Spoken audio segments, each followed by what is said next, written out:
Hello, I'm John O'Connor, and welcome back to Keep Left, a podcast that looks at politics from the left perspective. And today we're going to take a quick look at Project 2525, just to answer a few quick questions about what it is and give a sense of why it matters and why everyone on the left should be concerned about it and why we should be fighting against it as a unified front. Project 2525 is a mandate and a document for the transition and establishment of a conservative government in the year 2525, which is when the next president will be sworn in.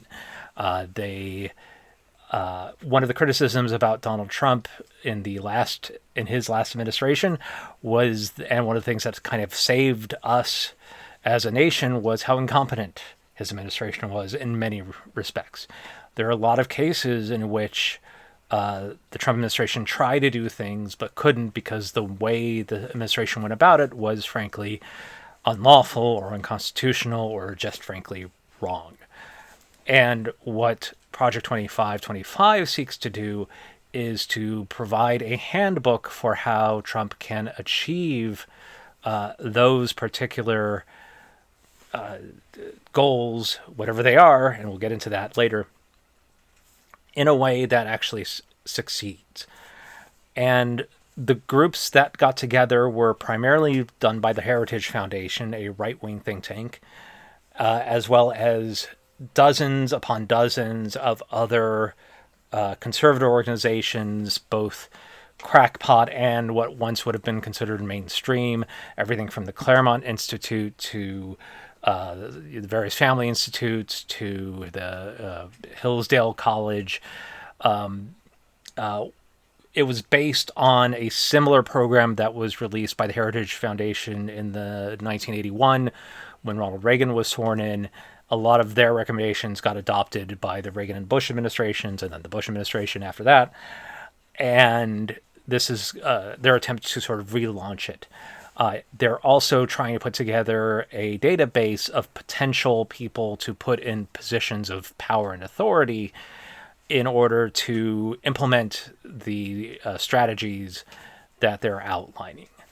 And many people have said, and I'm inclined to agree, that this is nothing less than a roadmap for a Christian fundamentalist state.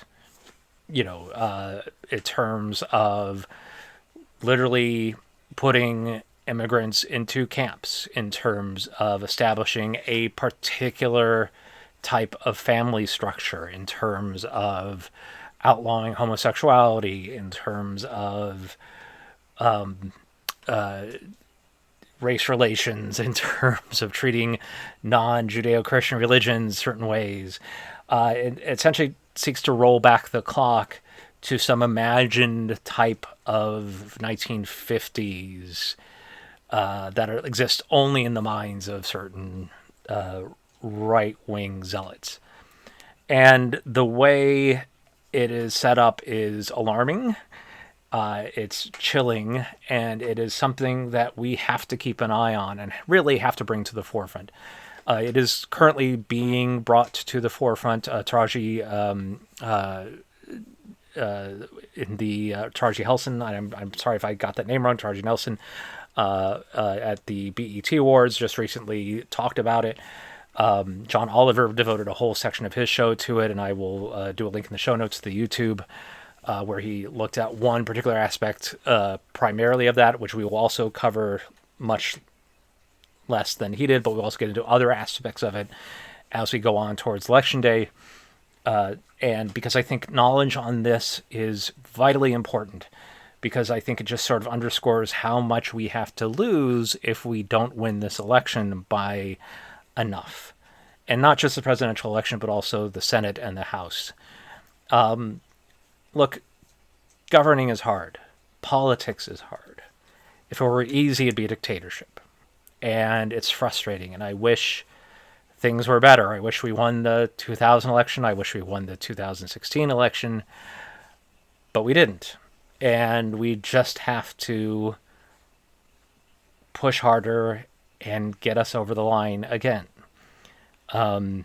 We can't let the imperfect, we can't let the perfect be the enemy of the good. We just have to move forward, all of us on the left, because otherwise we will get swallowed up by the fascists on the right. So stick with me. We'll go through it in greater detail. Tomorrow, on the 4th of July, I'm actually going to turn, ironically, to the British elections, where I'm going to outline the worst political campaign in human history, the Rishi Sunak Conservative campaign. How did anyone get politics so wrong? I think it's a nice bit of levity that we could all use before, on July 5th, turning back into Project 2525, assuming nothing big happens in American politics in the meantime. As always, keep fighting and keep left. Thank you very much.